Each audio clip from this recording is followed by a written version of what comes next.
Merhaba, haberimize geçmeden önce abone olmayı ve bildirim zilini açmayı unutmayınız. Haber kaynağına göre charter uçuşları durduruldu. Detaylar şu şekilde. Türkmenistan'dan göç artıyor.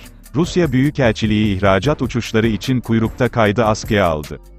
Türkmenistan'dan yapılan ihracat uçuşları için sıradaki kayıtlar, sıradaki Türkmen vatandaşlarının sayısının 10.000'i geçmesi nedeniyle askıya alındı. Ve bunlar sadece tüm belgeleri hazır olanlar. Rusya'da oturma izni ve iç pasaportu olanlar sıra dışı olarak listeye dahil ediliyor.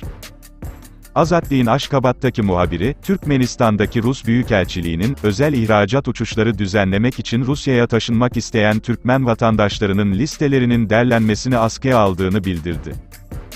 Göçmen listelerinin derlenmesinin askıya alınması, şimdi uçuşların yüksek sezonu olması nedeniyle S-7 uçaklarının kıtlığı ve ayrıca Türkmenistan'dan ihracat uçuşlarının uçaklar için karsız olması gerçeğiyle açıklanıyor. Bir yönde boş uçar ve sadece dönüşte doldurulur. Ancak Azat LYK muhabirinin bildirdiğine göre, mevcut durumun nedenlerinden biri de bu.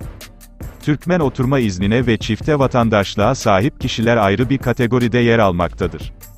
Ancak Rusya'da oturma izni olanlar ve iç pasaportu olanlar sıra dışı ihracat uçuşları için listeye dahil ediliyor.